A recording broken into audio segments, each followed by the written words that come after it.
पत्रकार राजेश बादल से इन दिनों हम बातचीत कर रहे हैं प्रोग्राम का मेरे मनगामी, और मैं हूं आपके साथ राजश्री। राजेश जी, दूरदर्शन का मेट्रो चैनल शुरू हुआ था, तो उस पर देश के पहले समाचार बुलेटिन आज तक के पहले एपिसोड से आखिरी एपिसोड तक आपकी विशेष रिपोर्टिंग थी। आपके अनुभवों की तो बहुत लंबी फहरिस्त है, जिसमें यकीनन हम जरूर कुछ सुनना चाहेंगे। इसके बारे में बताइए। उस वक्त तक मुझे करीब करीब, जब ये दूरदर्शन पर आज तक जो डीडी मेट्रो उस समय होता था उस पर शुरू हुआ था, तो करीब 20 साल मुझे पत्रकारिता करते हो गए थे। और अखबार में ही था, कई अखबारों के साथ लिख रहा था मैंने। अखबारों में लिखने के साथ साथ आप दूरदर्शन से भी जुड़े हुए थे। फिर मैंने नौकरी दरअसल मैंने 1991 में छोड़ दी थी। वो एक अलग कहानी है, तो कभी होगा तो बड़ी दिलचस्प कहानी है वो। नहीं, हम वो कहानी भी आपसे सुनना चाहेंगे जरूर। तो दरअसल ऐसे हुआ था कि जयपुर जब मैंने छोड़ दिया तो 2 कारण थे। 1986 में मेरी शादी हो गई। मेरी पत्नी कॉलेज में पढ़ाती थी, अभी भी पढ़ाती हैं। अपनी पसंद की शादी थी आपकी? आधी आधी। अच्छा, वो आधी आधी कैसे? इसलिए कि मेरी जो श्रीमती जी की माँ थी, उन्होंने मेरे बारे में पता लगाया। फिर मेरे घर में बात हुई। फिर मेरे पेरेंट्स ने ये मुझे इजाजत दी कि मैं जाऊं और मिल के आऊं। और मैं जब मिलने गया तो श्रीमती जी से बात हुई, तो फिर मैंने तय कर लिया कि अब शादी तो यहीं होगी और कहीं नहीं होगी। और ठीक वैसा ही हाल मेरी श्रीमती जी के साथ था कि अब तो शादी करना है तो यहीं करना है, इसके अलावा कहीं नहीं करना है। तो करीब करीब साल भर तक हम लोग फिर संपर्क में रहे, और इस तरह से फिर ये तय किया कि अब ये चीज फिर तो अब शादी होनी ही है। लेकिन वो दौर ऐसा था कि मतलब मेरी श्रीमती जी के परिवार में पत्रकारों से कौन शादी करेगा। हाँ, तो कोई स्टेबिलिटी नहीं होती थी, ऐसा मानते थे। आर्थिक सुरक्षा नहीं होती थी इस समय, और 4 फिगर में सैलरी होना मतलब 1000 के ऊपर वेतन, तो लोगों को यकीन नहीं आता था कि अच्छा 1000 से ज्यादा वेतन है, अच्छा लड़के के पास स्कूटर है, black and white portable TV है, 2-in-1 भी है। तो ये जो चीजें थी, तो जब मेरे फादर इन लॉ ने सुना पहली बार तो उनको यकीन नहीं आया कि कोई जर्नलिस्ट एक स्कूटर मेंटेन कर सकता है, एक पोर्टेबल टीवी रख सकता है, और जयपुर जैसे शहर में। तो ये कुछ ऐसे संस्मरण है कि शादी हुई। तो मेरी पत्नी थी वहां मध्य प्रदेश में, और मैं जयपुर में। तो कई साल हो गए थे, पेरेंट्स भी रिटायर होने वाले थे, तो मुझे लगा कि अब ये मुझे छोड़ना चाहिए। फिर मैं भोपाल गया, और भोपाल में जब मैं वहां ज्वाइन किया तो सर मुड़ाते ही ओले पड़े। जिस अखबार में मैंने समाचार संपादक के तौर पर ज्वाइन किया, आपको याद होगा, एक मुझे वो घटना याद है जिसके बारे में मैं बात करेंगे, नियोगी घटना की बात। जी, बिल्कुल ठीक, बिल्कुल समझ गए। बिल्कुल समझ गए, हम उस पर भी बात करेंगे आपसे। आपने अब तक 100 से अधिक डॉक्यूमेंट्री भी बनाई है, जिसमें आपको कुछ के लिए पुरस्कार भी मिले हैं, तो उसके बारे में हमें बताएं। अभी हम लोग बात कर रहे थे दस्तक के बारे में ना, तो जब मैंने दस्तक के कुछ एपिसोड बनाए और लोगों ने बहुत पसंद किए, तो जब दूरदर्शन से फिर दस्तक ऑफ एयर हो गया, बंद हो गया, तो मेरे पास फिर लगातार कुछ ऐसे प्रस्ताव आए कि मुझे कुछ विषयों पर कुछ विस्तार से बात करनी चाहिए टेलीविजन के पर्दे पर। तो संयोग से कुछ विषय ऐसे मिले उस दौर में, जैसे कि सर पर मैला ढोने की जो प्रथा थी, वो बड़ी मुझे खटकती थी और बड़ा अजीब सा लगता था। आप देख नहीं सकते वो दृश्य अगर आपने उत्तर प्रदेश और मध्य प्रदेश और कुछ वहां के कस्बों में या जो घनी बस्तियों में अगर आपने वो पुराने दौर के शौचालय देखे हैं तो अंदर से हिला देता था वो। मैंने जो डॉक्यूमेंट्री, मेरी पहली डॉक्यूमेंट्री थी, उस पर थी, और वो बहुत कामयाब हुई और बहुत लोगों ने ज्यादातर आपके सामाजिक सरोकारों पर रही है। जी। आकाशवाणी से भी आपका रिश्ता, आपने बताया 1976 से है। नाटक, रेडियो रिपोर्ट, संगीत रूपक तैयार करने से लेकर अनुबंधित उद्घोषक के तौर पर भी आपने काम किया है। इंदौर, भोपाल, जयपुर से आपने समाचार वाचक के रूप में भी काम किया है, और फिर आप टेलीविजन की तरफ मुड़े। तो आकाशवाणी से जो आप जुड़े थे, आपने कहा कि आपने किसी अधिकारी का भी नाम बताया था जिन्होंने आपको कैसे सही उच्चारण होना चाहिए उसके बारे में आपको ये दिया। तो रेडियो का और अनुभव कैसा था, ये फीचर वगैरह लिखना, और एज उद्घोषक जो आप रहे? मैं आपको बताऊं कि जैसे आपकी नियति आपको मौका देती है, तो आज मैं जब यूनिवर्सिटीज में करीब करीब 20-25 विश्वविद्यालयों में जाता हूं, तो मैं उनको ये उदाहरण के साथ बता सकता हूं कि लिखी जाने वाली भाषा है, ये बोली जाने वाली भाषा है, और ये सुनने वाली भाषा है। मतलब रेडियो की और टेलीविजन की और अखबार की, तीनों में अंतर कैसा है। तो मेरे अनुभवों ने मुझे ये सिखाया है कि मैं ये उदाहरण के साथ में उनको बता सकूं, और इसका मुझे बड़ा मतलब लाभ हुआ है। अब तो उन सबको मैं प्रणाम करना चाहूंगा, और अभी भी मेरा उच्चारण दोष है, मैं आपको बताऊं, अभी 100% दुरुस्त नहीं है, और हो भी नहीं सकता, किसी का भी नहीं हो सकता। लेकिन वो इसलिए कि मुझे छतरपुर छोड़ना पड़ गया और उनके साथ छूट गया। अन्यथा मुझे लगता है कि शायद मेरा और उच्चारण थोड़ा सा मुझे कभी कभी खटकता है कहीं कहीं पे, तो शायद वो ठीक हो जाता। नहीं, काफी अभी तो पता नहीं चलता कुछ भी। कौन से गीत सुनवाएंगे आप? एक हेमंत कुमार और लता मंगेशकर का छुपा लो यूं दिल में प्यार मेरा, बहुत ही सुंदर गाना है, ममता फिल्म ममता का है। जितना अच्छा लिखा गया है उतना ही डूब के गाया गया है, और वो हो म्यूजिक तो उसका क्या बात है।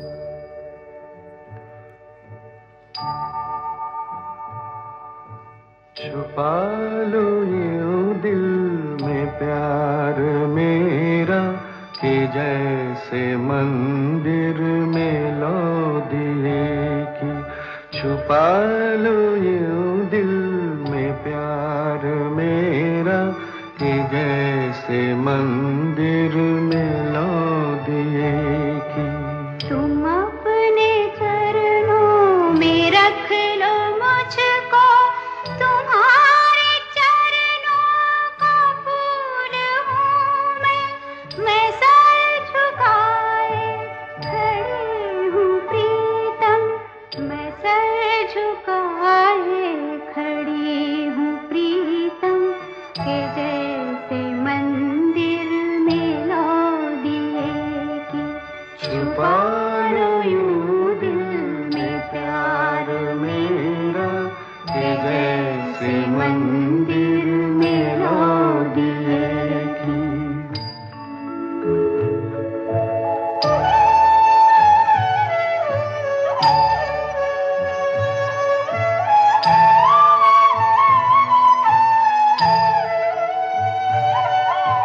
ये सच है जीना था पाप तुम बिन, ये पाप मैंने किया है अब तक, मगर है मन में छवि तुम्हारी, मगर है मन में छवि तुम्हारी, कि जैसे मंदिर में लो दिए की।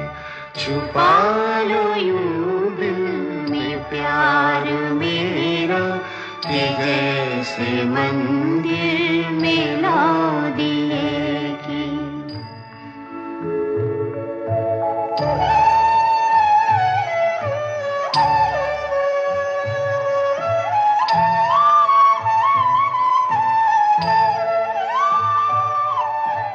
फिर आग बिरहा की मत लगाना, कि जल के मैं राख हो चुकी हूँ। ये राख माथे पे मैंने रख ली, ये राख माथे पे मैंने रख ली, कि जैसे मंदिर में लो दिए की।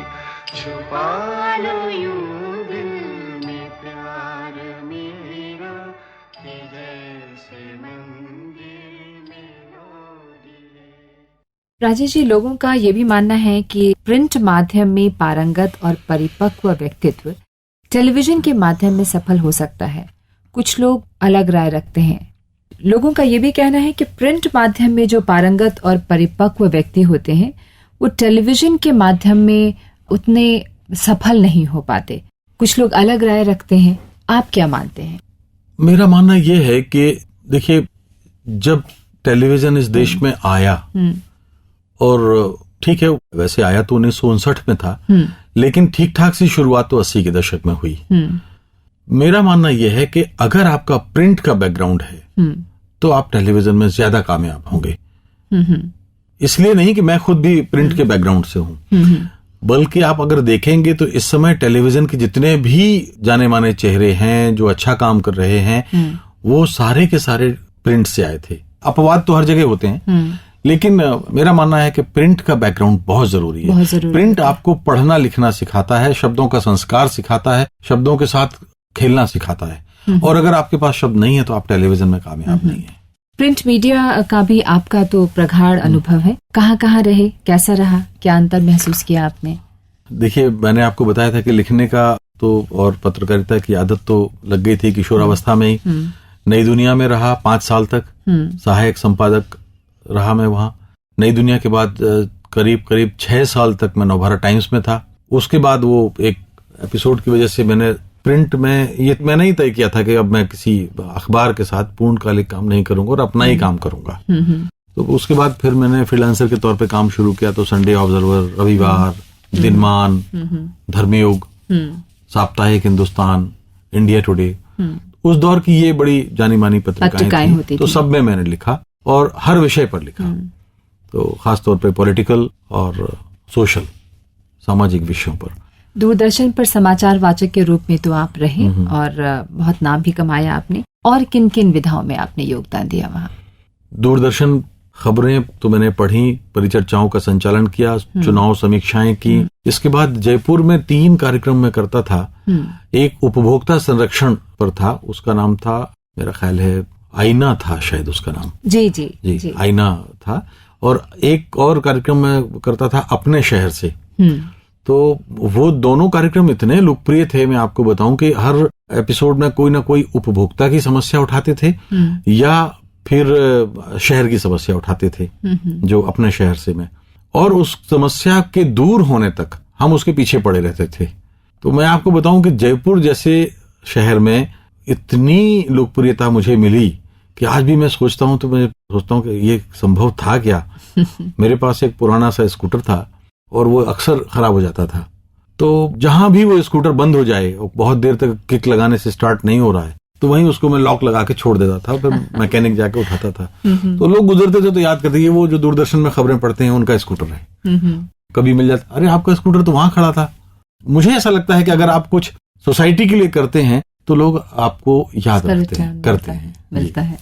दूरदर्शन पर सालों साल काम करने के बाद आप प्राइवेट न्यूज चैनल्स और कार्यक्रमों की ओर मुड़े, क्या वजह थी? देखिए, 2 कारण थे कि आपने अगर नाम सुना हो तो जब आज तक डीडी मेट्रो पर शुरू हुआ तो उस समय उसके जो पहले संपादक थे वो थे सुरेंद्र प्रताप सिंह, जिन पर मैंने एक फिल्म भी बनाई है। वो भारत की आजादी के बाद की जो सबसे मजबूत और सशक्त पत्रकारिता की पीढ़ी थी उनमें से एक थे। और रविवार उन्होंने शुरू किया था 1977 में। तो मेरा संपर्क उनसे हुआ था और जब उन्होंने आज तक शुरू किया डीडी मेट्रो पर तो उन्होंने मुझे कहा कि भाई साथ में काम करेंगे। तो इस तरह से मेरा वो रिश्ता शुरू हो गया। मैं पहले एपिसोड से लगातार जब तक वो डीडी मेट्रो पर आता रहा तब तक था। उसके बाद जब वो चैनल बना तब मैंने शुरुआत की और तब 5 साल तक। फिर जब मुझे लगा कि चैनल इंडस्ट्री बन गई और टेलीविजन चैनल्स की गाड़ी पटरी से उतर गई है तो मैंने फिर छोड़ दिया। अच्छा, वापस प्रिंट की तरफ आए? प्रिंट की तरफ तो नहीं आया, लेकिन हाँ, अब यह है कि जो 2005 में मैंने छोड़ा तो 2005 से 2010 तक 5 साल तक मैंने सब कुछ किया। मैंने फिल्में बनाई, मैंने अखबारों में लिखा, मैं यूएस गवर्नमेंट ने मुझे एक आमंत्रण भेजा जी। तो मुझे जो है काफी समय वहां रुककर और वहां के रेडियो, अखबार और टेलीविजन इंडस्ट्री का कुछ अध्ययन करना था। उस यात्रा ने मेरे अंदर काफी कुछ चीजें बदल दी। कुछ मैंने तकनीकी तौर पे अपने आप को मजबूत किया। कुछ मेरे अंदर जो कुछ अपने सवाल उठते हैं, जैसे कई बार उठते हैं हमारे अंदर, आपके अंदर, अपने अपने प्रोफेशन को लेके कुछ सवालों का उत्तर मिल जाता है, कुछ का नहीं मिलता है। तो कुछ सवालों का उत्तर मुझे उस यूएस यात्रा में मिला और जब मैं वहां से लौटा फिर मैंने नए चैनल शुरू करने का एक काम शुरू किया। हम उस पर भी बातचीत करेंगे आपसे। पहले आपके पसंद का एक और गीत सुनते हैं और फिर अपनी बात आगे बढ़ाते हैं। एक फिल्म आई थी अंजुमन, मैं नहीं जानता कि शबाना जी। तो उसमें जगजीत कौर, खयाम साहब ने खुद भी और शबाना आजमी ने, तीनों ने उसमें गाने गाए थे। उसमें एक खयाम और जगजीत कौर ने गाई थी, कब याद में तेरा साथ नहीं। और खासतौर पर जो उसकी आखिरी 2 लाइनें हैं मुझे बड़ी अच्छी लगती हैं। गरबाजी इश्क की बाजी है, जो चाहे लगा लो डर कैसा, अगर जीत गए तो क्या कहने, हारे भी तो बाजी बात नहीं। कब याद में तेरा साथ नहीं, कब याद में तेरा साथ नहीं, कब हाथ में तेरा हाथ नहीं, कब याद में तेरा साथ नहीं, कब हाथ में तेरा हाथ नहीं। सद शुक्र के अपनी रातों में, सद शुक्र के अपनी रातों में, अब हिज्र की कोई रात नहीं। सद शुक्र के अपनी रातों में, अब हिज्र की कोई रात नहीं।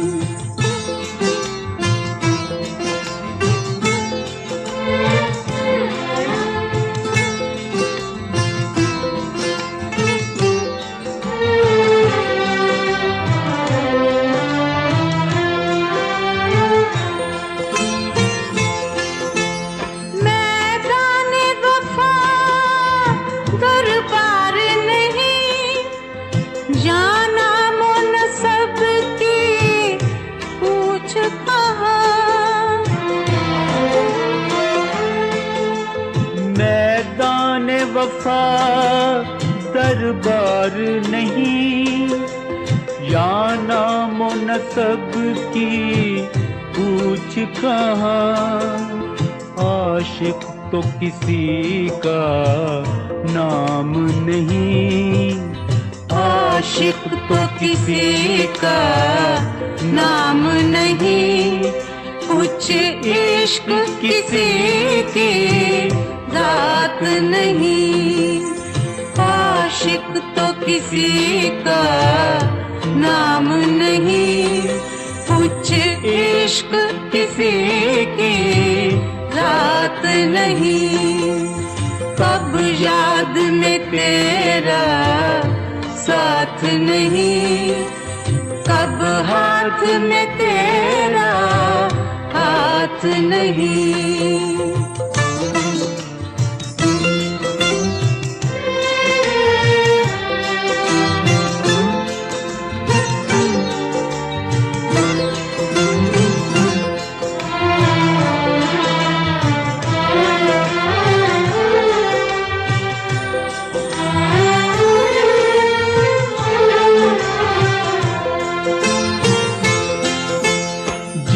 धज से कोई मक्तल में गया, वो शान सलामत रहती है।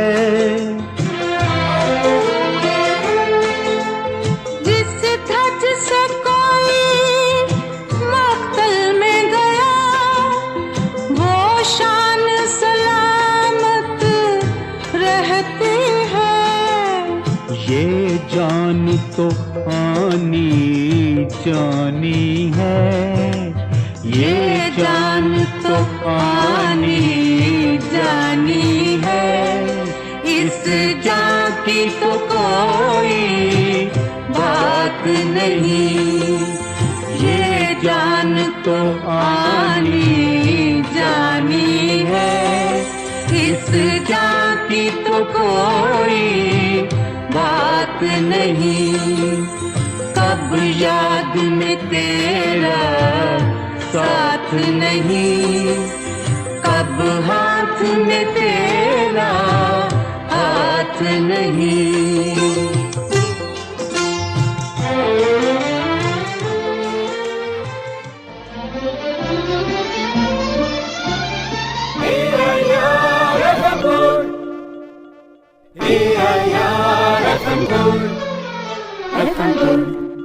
इस समय आप सुन रहे हैं पत्रकार राजेश बादल से हमारी बातचीत, कार्यक्रम गाँव मेरे मन का में। तो हम बात कर रहे थे कि आप टेलीविजन मीडिया से ही काफी उस वक्त चैनल्स आ रहे थे और नए नए चैनल्स की शुरुआत हो रही थी। तो कहते हैं कि नए चैनल की शुरुआत करना अपने आप में बहुत मुश्किल काम है और आपने तो आधा दर्जन से अधिक चैनल्स लॉन्च किए हैं। ये कैसे संभव हुआ? देखिए, एक बड़ा विरोधाभास था। मैंने जब पत्रकारिता शुरू की और जब मेरा प्रिंट के दौर के साथ में जब था, अखबार के साथ, तो मैं ये मानता हूं भारत की आजादी के बाद का जो स्वर्ण काल था प्रिंट का, वो मैंने देखा। बाद में बाजार हावी हो गया, कहीं ना कहीं जो पत्रकारिता के सरोकार और सामाजिक मूल्य हैं वो हाशिए पे चले गए। टेलीविजन का स्वर्ण काल भी मैंने देखा और भरपूर आजादी थी पत्रकारिता की, लेकिन 2006-07 के बाद का जो दौर आया उसमें मंदी का एक बड़ा खतरनाक और एक ऐसा पूरी दुनिया में एक डरावना सपना, आप अगर याद कर पा रही हो तो सारे अनेक देशों में वो मंदी के दौर के जो दुष्परिणाम थे वो देखने को मिले थे। और जब मैं यूएस से लौटा और मैं नए चैनल लगा रहा था तो ये चैनल इंडस्ट्री भी उस मंदी की वजह से हिली हुई थी। यानी लोग पैसा तो लगाना चाह रहे थे लेकिन डरे रहते थे कि क्या होगा। हाँ, एक आशंका होती थी कि चैनल चलेगा या नहीं चलेगा। और आप देखेंगे कि बीते 5-6 वर्षों में जो आए हैं चैनल चले भी साल, 2 साल, 3 साल और उसके बाद बंद हो गए बहुत सारे चैनल। तो मेरे सामने चुनौती ये थी कि जब मैं नए चैनल लगाने वालों से बात करता था और उनका आग्रह ये होता था कि भाई पैसा डूबे नहीं, तो जैसे मैंने कहा कि मैं, ये काफी जिम्मेदारी का काम था और आपको भय नहीं होता था? नहीं, भय तो देखिए ऐसा था कि जब आप एक व्यवसायी अपना पैसा लगा रहा है, सिफर से आप अपना सफर शुरू करते हैं तो आपके अंदर एक ऐसा आत्मविश्वास पैदा होता है जो जिंदगी के सारे क्षेत्रों में लागू होता है। मेरा मानना है वो आत्मविश्वास आपका कोई डिगा नहीं सकता। तो मुझे अपने आप पे भरोसा था और मैं जो यूएस से जब मैं आया तो मैंने ये पाया कि यहाँ जो चैनल टेक्नोलॉजी चल रही थी खर्चीली थी, महंगी थी। मैंने कुछ चीजें उसमें इंट्रोड्यूस की, कुछ मैंने दाखिल हुई, शामिल की, तो मुझे लगा कि कम पैसे में बात बन सकती है। तो फिर ये एक चुनौती थी, क्योंकि देखिए कुछ खर्चे तो आप कम नहीं कर सकते। अगर आप चैनल शुरू कर रहे हैं तो आपको हर साल बिजली का बिल बढ़ेगा, हर साल आपको जमीन का या ऑफिस का किराया बढ़ेगा, हर साल आपको अपने स्टाफ की सैलरीज 10 से 20-25% बढ़ानी है, हर साल आपका डीजल पेट्रोल का कम्युनिकेशन का खर्च बढ़ेगा, आपकी जो टीमें हैं वो ट्रेवल करेंगी, उनका ट्रेवल का खर्च बढ़ेगा। तो फिर कहाँ खर्च आप कम कर सकते हैं? तो वो एक बड़ी चुनौती मेरे सामने थी और मुझे खुशी है कि जब तक मैं उन चैनल्स के साथ संबद्ध रहा वो अच्छी स्थिति में रहे। आप टेलीविजन पत्रकारिता के पहली पीढ़ी के पत्रकार हैं। आप उस समय आए जब 80 के दशक में इसकी शुरुआत हो रही थी। तब से अब तक काफी कुछ बदल गया है इस मीडियम में, और आप बताएं कि टेक्नोलॉजी में भी बहुत बेहतर हुआ है सब कुछ। क्या कहेंगे आप? दोनों तरह के अनुभव हैं, खट्टे मीठे हैं। जब तकनीक हावी होती है तो कहीं ना कहीं कंटेंट से कॉम्प्रोमाइज करना पड़ता है टेक्निक के चलते, लेकिन कई बार कंटेंट को अभिव्यक्त करने के लिए तकनीक भी बहुत बड़ा सहारा बन जाती है। और ये एक ऐसा विरोधाभास है जिसको हमें साथ लेकर चलना पड़ेगा। लेकिन कंटेंट तो ज्यादा जरूरी है ना? देखिए, कंटेंट इज द किंग। अगर कंटेंट स्ट्रांग है तो आपका प्रोडक्ट बिकेगा, लेकिन अगर आपकी टेक्नोलॉजी उसको सपोर्ट नहीं करेगी तो अच्छे से अच्छे कंटेंट की हत्या हो जाती है। ये भी हमने देखा है। ये एक ऐसा विरोधाभास है जिसमें हमें दोनों को साथ लेके चलना पड़ेगा। तो लेकिन अब मैं ये कह सकता हूं कि जिस तरह से टेलीविजन इंडस्ट्री में कंपटीशन है और अच्छे कंटेंट की तलाश हो रही है, मुझे याद है, मेरे बच्चे तो अब बड़े हो गए, लेकिन बचपन में हम उनको कहते थे जब वो छोटे थे कि बेटे कभी कभी न्यूज चैनल भी देख लिया करो। और एक दौर ऐसा आया जब हमने कहा कि न्यूज चैनल छोड़ के सारी चीजें देखो, दूसरे चैनल देखो। ये कंटेंट्स का ही मसला है। यही एक किस चीज को प्राथमिकता देते हैं वो और क्या दिखाते हैं, वो सारा कुछ टीआरपी की वजह से भी निश्चित रूप से बाजार तो हावी हुआ है और बाजार हावी है। अब देखिए कि पहले जब पहला चैनल था आज तक, तो विज्ञापन की जो वो एक रोटी खाता था पूरी, 4-5 साल में जब देखा लोगों ने, दूसरे लोगों ने कि भाई इतना मुनाफा है, तो कई सारे चैनल आ गए। तो वो जो विज्ञापन की एक रोटी है वो एक निवाले में बदल गई, अब बढ़ गया है। खर्चे सबके बराबर है, बिल्कुल। क्योंकि आपको एक स्टूडियो बनाना होगा, आपको ब्यूरो बनाने होंगे, आपको अपने कैमरा यूनिट्स खरीदने होंगे, आपको एडिटिंग लगानी होगी, आपको अपना HR डिपार्टमेंट बनाना होगा, सब कुछ, सारे खर्चे वही हैं। लेकिन आपको जो रेवेन्यू मिल रही है, जो इनकम हो रही है, उसमें कहीं ना कहीं आपको देखना पड़ेगा कि चुनौती बढ़ी है। तो मेरा मानना है कि आप खर्च कम करके ही, आप आमदनी आपकी नहीं बढ़ती, लेकिन अगर आप अपने खर्चों को कंट्रोल कर लें, तो कम करते जाएं, तो फायदा है। अब कौन सा गीत सुनवाएंगे? अगर अन्यथा न ले तो मैं गाइड का एक गीत और सुनना चाहूंगा। क्यों नहीं, आपकी पसंद के गाने बजने लता का एक गीत है, पिया तो से नैना लागे।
आज की बातचीत यहीं तक। कल भी हमारे साथ होंगे पत्रकार राजेश बादल हमसे बातें करने के लिए। तो फिलवक्त राजश्री को दीजिए इजाजत। नमस्कार।